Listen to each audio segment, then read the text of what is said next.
तो आप सभी का बहुत बहुत स्वागत है हमारा प्यारा सा एजुकेशनल प्लेटफॉर्म पर।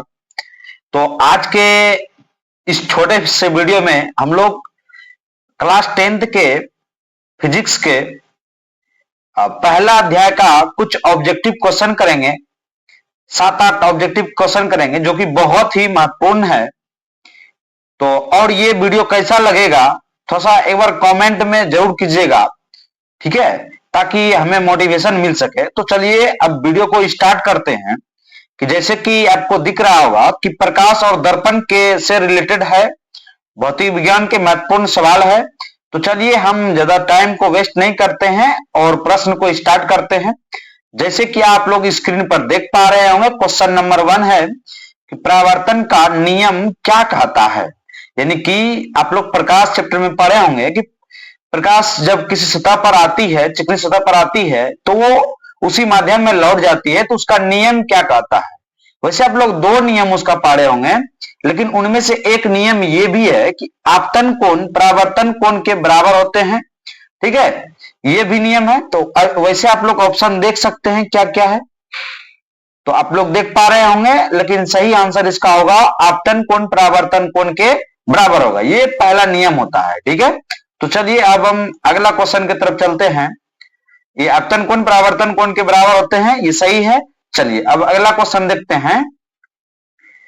समतल दर्पण में बना प्रतिबिंब कैसा होता है। समतल दर्पण यानी कि आप शीशा को समझ सकते हैं समतल दर्पण। तो इसमें आप देखते होंगे कि कैसा प्रतिबिंब बनता है। तो सबसे पहले हम थोड़ा सा आपको ऑप्शन बता देते हैं। वास्तविक और उल्टा ए नंबर में है, जो बी है आभासी और सीधा, और सी है वास्तविक और सीधा, और डी है आभासी और उल्टा। आपको थोड़ा सा हम समझाने का प्रयास करते हैं एकदम संक्षेप में, ठीक है। देखिए क्या कर रहा है, समतल दर्पण में बना प्रतिबिंब। तो समतल दर्पण में जब भी प्रतिबिंब बनेगा तो क्या बनेगा, आभासी बनेगा। क्योंकि आप लोग देख पाते होंगे कि जब शीशा के उस पार में पीछे साइड में जब बनता है फिगर, आपका जो फोटो बनता है, इमेज बनता है, चित्र बनता है, ठीक है, उसको आप छू नहीं सकते हैं। ये तो पर्दे पर प्राप्त नहीं कर सकते। इसका मतलब वो ये हुआ कि आभासी वो है, ठीक है। बस इमेजिन कर सकते हैं हाँ कि वो हम है, लेकिन उसको हम छू नहीं सकते हैं, इसीलिए वो आभासी हो गया, ठीक है। और जब भी आभासी रहेगा, यानी कि आभासी है या काल्पनिक है, ठीक है, तो जब भी आभासी रहेगा तो वो सीधा रहेगा। ये बात हमेशा आप दिमाग में बैठा लीजिए। तो ऑप्शन नंबर बी सही है, आभासी और सीधा। चलिए इसका सही आंसर देख पा रहे होंगे कि बी सही है। चलिए अगला क्वेश्चन देखते हैं कि अवतल दर्पण किस प्रकार का दर्पण है, ठीक है। तो यहां पर जो रे डायग्राम आ रही है, सभी प्रकाश की किरण जो आ रही है, तो ये एक जगह क्या हो रही है, फोकस पे आकर के मिल रही है, यानी कि अभिसारी हो रही, अभिसरित हो रही है, ठीक है, कन्वर्जिंग हो रही है। डाइवर्जिंग का मतलब होता है फैलना, अपसारी करना, यानी कि दूर फैला देना। लेकिन यहां पर क्या कर रहा है, एक जगह केंद्रित कर रहा है, यानी कि कन्वर्जिंग कर रहा है, कन्वर्जिंग कर रहा है, ठीक है, इसीलिए ये हो जाएगा, ठीक है। चलिए अगला क्वेश्चन देखते हैं। सही हुआ मेरा अपसारी। तो चलिए अब अगला क्वेश्चन देखते हैं। उत्तल दर्पण द्वारा बना प्रतिबिंब कैसा होता है। उत्तल दर्पण द्वारा बना प्रतिबिंब, आप लोग जानते होंगे कि उत्तल दर्पण सबसे पहले तो किसी खोखले गोले का भाग होता है, उसमें भी क्या अंदर का भाग रंगा हुआ रहता है, और बाहर का भाग से प्रकाश आती है बाहर की भाग पर और लौट करके चली जाती है।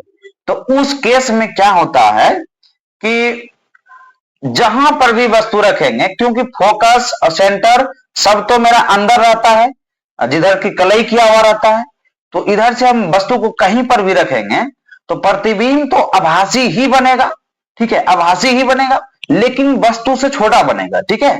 अगर आपको ये क्वेश्चन समझ में नहीं आए तो आप हमको जरूर कमेंट में कीजिएगा कि भैया जी 4 नंबर क्वेश्चन समझ में नहीं आया, तब हम आपको बोर्ड पर आकर के बता देंगे और फिर निश्चित रूप से समझ में आ जाएगा, ठीक है। तो इसका सही ऑप्शन हो जाएगा छोटा और आभासी, ठीक है। चलिए बी नंबर सही है। अगला चलते हैं, दर्पण सूत्र क्या है। दर्पण सूत्र क्या है, और ये हम एक डेमो दिखा रहे हैं, ठीक है। अगर अच्छा लगे वीडियो तो आप कमेंट कीजिएगा, थोड़ा सा मोटिवेशनल कमेंट, ताकि हमको मोटिवेट मिले, ठीक है, और इस पर हम थोड़ा सा और आप लोगों का मदद कर सके, ठीक है। चलिए तो इसका सही आंसर हो जाएगा ए नंबर 1/f बराबर में 1/v u प्लस में 1/v, ये निकालने का मतलब हुआ 1/f बराबर में 1/u प्लस 1/f भी।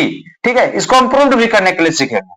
ठीक है, तो चलिए हम आगे बढ़ते हैं। अब ये नंबर सही है। चलिए अब देखिए आप गाड़ियों के पीछे देखने के लिए कौन सा दर्पण प्रयोग होता है। आप अभी चौथा नंबर क्वेश्चन में पढ़े थे कि कोनो भी अगर वस्तु बड़ा रहेगा, कोनो भी वस्तु है तो उसका प्रतिबिंब आभासी करेगा, यानी कि काल्पनिक बनाएगा और वस्तु से छोटा बनाएगा। ठीक है, तो आप इस बात से अंदाजा लगाइए, एक वस्तु से छोटा प्रतिबिंब यदि बना रहा है तो जब गाड़ी के जो आईना रहता है, गाड़ी का जो शीशा लगा रहता है, जिसका की मदद करते हैं हम पीछे के वस्तु को देखने में, तो ऐसा अगर मिरर उसमें लगा दिया जाए कि गाड़ी रहे उतना बड़ा और उससे भी अधिक बड़ा है, तो गाड़ी के बराबर अगर फिगर बनाने लगे तो फिर उस छोटे से दर्पण में कैसे आ पाएगा, नहीं आ पाएगा। तो इसका मतलब क्या चाहिए, छोटा सा दर्पण में उतना बड़े गाड़ी को छोटा सा में दिखा दे, यानी कि बड़ा वस्तु का छोटा प्रतिबिंब बने।